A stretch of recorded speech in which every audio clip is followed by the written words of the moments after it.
우리가 하나님이 무서워서 이것도 있지만 하나님의 그 교만과 이 교만이라는 것도 이렇게 싫어하는데 하나님이 그 죄악, 교만도 물론 죄지만 우리가 이런 하나님이 우리의 죄를 얼마나 싫어하실 것인가 라고 하는 것. 그래서 우리는 마땅히 죽을 수밖에 없는 자들이에요. 그런데 그런 우리를 이렇게 멸하지 아니하시고 십자가에서 우리를 죄사함 받게 하시고 이렇게 하나님의 자녀로 불러주셨다라고 하는 것. 정말 우리는 어떻게 보면 이제 하나님의 치심 속에서 뼈 하나하나까지 우리가 그 뼈가루 하나까지도 남김이 없게 다 철저하게 그렇게 우리가 멸망할 자들인데 하나님이 우리를 건지셔서 이렇게 자녀 삼으셨다는 이 은혜가 무엇으로 갚을 수 있겠어요? 세상이 힘들지만 이 은혜가 우리 가운데 있는데 오늘 본문의 말씀은 예레미야 51장 20절에서 32절까지 말씀입니다. 여호와께서 이르시되 너는 나의 철퇴 곧 무기라. 너는 내가 나라들을 분쇄하며 내가 국가들을 멸하며. 여기에서 너라고 하는 이 부분을 무엇으로 보느냐, 누구를 보느냐라고 하는 것에 따라서 학자마다 약간 다릅니다. 어떤 이들은 바사라고 이야기하고 어떤 이들은 바벨론이라고 이야기합니다. 그런데 23절에 보면 내가 목자와 그 양떼를 분쇄하며 라고 하는 이 부분 속에서 이것은 바벨론이다. 이스라엘을 치실 때 목자와 그 양떼로 이야기하시니까 이 부분에 대해서 바벨론을 보는 것이 전체 맥락에 맞다 이렇게 보기 때문에 20절에서 하나님께서 이 바벨론을 사용하신 이것을 우리가 볼 수 있어요. 이 하나님께서는 사단도 때때로 우리가 하나님께서 쓰시잖아요. 악인들도 하나님께서 쓰시는 것을 보게 됩니다. 아직 하나님이 사단을 멸하실 때가 아니고 그 사단들을 통해서 하나님이 다스림 안에서 사용하시는 것이죠. 그런 의미에서 우리가 본다면 이 바벨론도 그들이 거룩하거나 또는 경건한 나라가 아니에요. 그 백성들이 정말 하나님이 보시기에 거룩하기 때문에 쓰신 것이 아니라 악인들이지만 그러나 하나님께서 하나님의 필요에 의해서 쓰시는 하나님의 도구다라고 하는 것입니다. 우리가 이 도구라고 하는 것이 때로는 위험한 것도 있고 우리가 때로는 어떻게 보면 굉장히 쓰기 어려운 것도 있어요. 그런데 그 사용에 따라서 사용하잖아요. 그 하나님의 선하신 뜻을 위해서. 그래서 우리가 칼이라고 하는 것이 굉장히 무서운 거지만 칼을 어디에 쓰느냐에 따라서 우리가 요리도 할 수도 있고 그걸로 수술도 할 수 있는 것이죠. 그래서 하나님께서는 너는 나의 철퇴 곧 무기라 나의 도구였다. 나는 내가 나라들을 분쇄하며 내가 국가들을 멸하며 그래서 하나님께서 심판하시고 하나님이 그 진노 가운데 그들을 벌하실 때 하나님의 도구로 바벨론을 쓰셨어요. 오늘 우리는 이 하나님이 쓰시는 도구의 의의 병기로 우리가 쓰임받는 것이 참 중요하죠. 우리가 쓰임받는다 자체가 중요한 게 아니라 어떤 용도로 쓰임받느냐 이게 참 중요한 거예요. 21절에 내가 말과 기마병을 분쇄하며 내가 병거와 병거대를 부수며 그래서 이 바벨론을 통해서 말과 기마병, 기마병을 자랑하는 데가 애굽이잖아요. 애굽을 하나님께서 분쇄하며 내가 병거와 이 병거대를 부수며 당시에 이 병거, 기마병, 이 병거대라고 하는 것은 최첨단 무기라고 볼 수 있는데 이것들을 이 바벨론을 통해서 하나님이 치시는 거예요. 오늘 우리가 하나님의 쓰임을 받고 하나님과 이 관계가 더 깊어지는 이런 쓰임이 있잖아요. 이 바벨론은 하나님의 쓰임을 받았지만 하나님과의 가까워짐, 하나님을 경외하는 이런 부분은 없었어요. 22절에 내가 남자와 여자를 분쇄하며 내가 노년과 유년을 분쇄하며 내가 청년과 처녀를 분쇄하며 하나님의 심판 앞에서 남녀가 없고 노년과 유년이 없고 청년과 처녀가 없다는 거예요. 그만큼 하나님의 이 심판이 철저했다라고 하는 것을 그대로 보여주고 있는 것이죠. 23절에 보시면 내가 목자와 그 양떼를 분쇄하며 내가 농부와 그 멍에소를 분쇄하며 내가 도백과 태수들을 분쇄하도록 하리로다. 이 하나님께서 이렇게 목자와 양 그때 어떻게 보면 하나님이 지금 애국뿐만 아니라 그 주변의 나라들 그리고 이스라엘까지도 그 목자와 그 양떼로 대변되는 이러한 이스라엘 그들이 다 분쇄되며 농부와 그 멍에소를 분쇄하며 내가 도백과 태수들을 분쇄하도록 하리로다. 하나님께서 이 분쇄라고 하는 정도로 철저하게 하나님이 그들을 벌하시고 심판하시는 것을 보게 돼요. 너희 눈앞에서 그들이 시온에서 모든 악을 행한 대로 내가 바벨론과 갈대아 모든 주민에게 갚으리라. 여호와의 말씀이니라. 이렇게 말씀하죠. 오늘 이 말씀 속에서 이 바벨론이 이 시온에 있는 하나님의 성전을 무너뜨리고 그 성전에 향하여 가증한 일들을 그들이 행하죠. 이것으로 인해서 하나님은 성전의 복수, 이것을 바벨론에게 그 갈대아 사람들에게 행하시는 것을 보게 돼요. 그들은 하나님의 도구로 쓰임 받는 것 뿐인데 그들이 마치 주도적으로 그들을 침략하는 것처럼 도구 이상으로 자신들이 주체적으로 마치 이 땅을 정복하고 있는 정복자로 그렇게 군림하려고 했던 그들의 교만이 있었던 것이죠.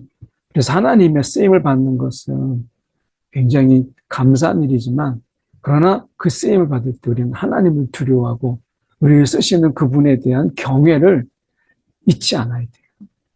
우리가 하나님의 좋은 뜻으로 우리가 쓰임을 받는 그런 자들도 나중에 자만하고 교만하고 자기가 정말 대단해서 하나님이 쓰시는 줄 알고 그렇게 내가 자만과 교만에 빠지는 사람이 또 얼마나 많습니까? 그런 의미에서 우리는 이 하나님의 쓰임을 받을 때 오히려 겸손해야 된다라고 하는 것을 우리가 모르는 게 아니지만 그게 안 되는 거죠. 자만이 찾아오고 교만이 찾아오는 것을 우리가 보게 되지 않습니까? 그래서 더욱 우리가 쓰임 받을 때 겸손함으로 기도하는 것이 참 필요한 거예요. 25절에 여호와의 말씀이니라 온 세계를 멸하는 멸망의 산을 보라. 멸망의 산. 어떻게 보면 이 바벨론에게 있어서 그들에게 어떻게 보면 이 굉장히 어떻게 보면 높은 산, 그 산이 이제 온 세계를 이제 멸하는 멸망의 산, 그 산은 높고 그래서 웅장한데 그 산이 이제 마치 불탄 산, 화산처럼 이제 그 산이 오히려 그들을 멸하는 이제 그 산이 높고 높아서 이제 상징이 되었는데 마치 랜드마크처럼 웅장하게 그런 산이었는데 이제 그것이 화산처럼 이제 불탄산이 되어서 그들을 스스로를 멸하고 그들에게 어떻게 보면 더 위협이 되는 이러한 산. 그래서 나는 내 원수라 나의 손을 내 위에 펴서 너를 바위에서 굴리고 너로 불탄 산이 되게 할 것이다. 이제 그 산을 자랑했는데 그 산이 이제 활화산이 되어서 이제 거기에서 수많은 용암들이 막 흘러나오고 이것으로 인해서 모든 집과 성을 삼키는 것. 사람이 내게서 집 모퉁이 돌이나 기초돌을 취하지 아니할 것이요 너는 영원히 황무지가 될 것이니라. 여호와의 말씀이니라. 어떻게 보면 이제 이 바벨론은 어떻게 보면 100년을 넘기지 못하고 한 세기를 넘기지 못하고 이제 땅에 묻혀서 다시는 재건되지 않는 그런 바벨론이 되죠.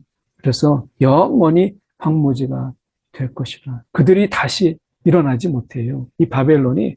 그래서 100년을 가지 못하는 그들의 왕조가 이제 무너지게 되고, 그리고 다시 땅에 묻혀서 다시는 그들이 재건되지 못하는 이러한 모습을 보게 되죠. 영원히 황무지가 될 것이라. 하나님의 이 멸하심이 얼마나 무서운가라고 하는 것을 그대로 보여주고 있어요. 땅에 깃발을 세우며 나라들 가운데에 나팔을 불어서 나라들을 동원시켜 그를 치며 아라랏과 민니와 그리고 아그스나스, 이 아스그나스 나라를 불러 모아 그를 치며 사무관을 세우고 그를 치되 극성스러운 메뚜기같이 그 말들을 몰아오게 하라. 그래서 이 아라랏과 민니와 그리고 아스그나스는 어떻게 보면 이 바벨론의 북서쪽에 위치하고 있는 나라들인데요. 나중에 이것이 이제 바사 왕국의 이제 그대로 나중에 합병되는 것을 보게 되죠. 근데 하나님께서 이 아랄과 민니와 그리고 아스그나스 나라를 불러서 하나님이 이제 그들을 같이 치게 만드는 거예요. 그 숫자가 얼마나 많은지 극성스러운 메뚜기 같이. 이 메뚜기가 이 사람 이 손바닥만한 메뚜기, 어떤 팔뚝만한 이런 메뚜기들이 막 와서 극성스럽게 모든 걸 다 먹어 치우는 이런 아무것도 남기지 않는 이런 메뚜기 같이 그 말들을 몰아오게 하라라고 말씀하시는 거예요. 이겨낼 수가 없어요. 이 메뚜기 떼가 한번 팍 출몰하면 막을 수가 없어요. 모든 걸 다 먹는 것을 지켜볼 수밖에 없고 숨을 수밖에 없어요. 뭐 한두 마리여야죠. 뭇 백성, 곧 메대 사람의 왕들과 그 도백들과 그 모든 태수와 그 관할하는 모든 땅을 준비시켜 그를 치게 하라. 그를 치게 하라. 그러니 뭐 하나님이 들어 쓰시는 것을 우리가 어떻게 막을 수 있겠어요? 그들이 도구로 쓰임 받을 때 하나님 앞에 정말 겸손해야 되는데 그들이 우쭐거림에 그들도 역시 누군가의 도구로 인해서 하나님의 도구로 인해서 철저하게 무너지는 것을 보게 되죠. 그들이 하나님의 쓰임 받을 때 그들이 교만할 이유가 없다라고 하는 것을 그들만 몰랐던 거죠. 자만할 이유가 없었다라고 하는 것을 모르는 거예요. 땅이 진동하며 소용돌이 치나니 이는 여호와께서 바벨론을 쳐서 그 땅으로 황폐하여 주민이 없게 할 계획이 섰습니다. 땅이 진동하고 소용돌이 치니까 이제 하나님께서 바벨론을 쳐요. 그 땅을 황폐하게 하여서 주민이 없게 할 계획을 하나님이 세우시고 그렇게 행하시는 것을 보게 되죠.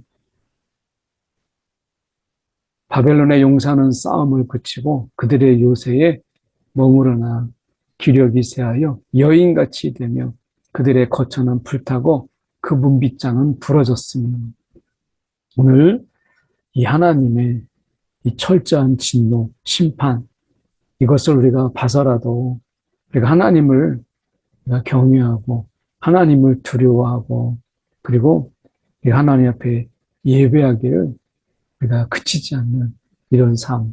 하나님이 이렇게 교만한 자를 벌하시는 것을 우리가 본다면 우리가 하나님이 무서워서 이것도 있지만 하나님의 그 교만과 이 교만이라는 것도 이렇게 싫어하는데 하나님이 그 죄악, 교만도 물론 죄지만 우리가 이런 하나님이 우리의 죄를 얼마나 싫어하실 것인가 라고 하는 것. 그래서 우리는 마땅히 죽을 수밖에 없는 자들이에요.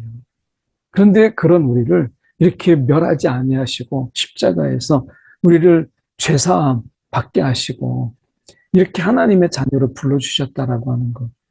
정말 우리는 어떻게 보면 이제 하나님의 치심 속에서 뼈 하나하나까지 우리가 그 뼈가루 하나까지도 남김이 없게 다 철저하게 그렇게 우리가 멸망할 자들인데 하나님이 우리를 건지셔서 이렇게 자녀 삼으셨다는 이 은혜가 무엇으로 갚을 수 있겠어요? 세상이 힘들지만 이 은혜가 우리 가운데 있는데 오늘 세상이 힘들다고 우리가 감사하지 못할 그런 것이 아니다라는 이건 너무나 감사한 일인 거예요. 오늘 구원의 감격을 잊어버리고 세상을 살아갈 때 세상이 다 힘들어 보이죠? 근데 구원의 감격으로 세상을 보면 이 또한 감사한 거예요. 31절에 보발꾼은 보발꾼을 맞으려고 달리며 전령은 전령을 맞으려고 달려가 바벨론의 왕에게 전하기를 그 성읍 사방이 함락되었으며 모든 나루는 빼앗겼으며 갈대밭이 불탔으며 군사들이 겁에 질렸더이다 하더라. 이제 멸망만 남은 거예요. 이제 그들이 심판만 남고 이제 그들이 정말 임박한 이런 어떤 패전의 소식 이것만 그들에게 있는 것을 보게 돼요. 모든 것이 다 무너지고 불타고 하는 것을 보게 됩니다. 오늘 이 멸망 속에서 우리를 건지신 이 하나님의 은혜, 친히 이 멸망 가운데 있는 우리를 구원하시기 위해서 이 멸망의 불 가운데 주님이 오셔서 그가 죽고 우리를 살리신 이 은혜가 얼마나 커요. 오늘 이 감격과 이 감사로 세상을 다시 보면서 우리가 살아가는 그리고 하나님이 그렇게 살리신 우리를 어떻게 가만히 두시며 어떻게 내버려 두시겠어요. 오늘 이 은혜를 붙잡는 그리고 이 은혜 속에서 세상을 다시 한번 우리가 힘을 내어서 살아가는 저와 여러분이 되기를 간절히 소망합니다. 기도하겠습니다. 사랑에 많으신 하나님 아버지, 오늘 우리가 죽을 수밖에 없고 멸망할 수밖에 없고 하나님의 진노 아래 있을 수밖에 없는 존재인데 우리를 예수 그리스도 그 십자가에서 우리를 사하여 주셔서 자녀 삼아 주신 이 은혜 오늘 무엇으로 갚으며 무엇으로 우리가 이것을 대신할 수 있겠습니까? 오늘 우리가 철저한 하나님의 심판을 바라보면서 우리가 더 감사하게 하시고 우리가 주님의 은혜 가운데 자녀가 되었음을 더 기뻐하는 오늘의 삶이 있게 하여 주옵소서. 삶이 버겁고 힘들어도 다시 이 구원의 감격으로 우리가 힘을 얻는 이 하루가 되게 하여 주옵소서. 살아계신 예수 그리스도를 받들어 기도드립나이다. 아멘.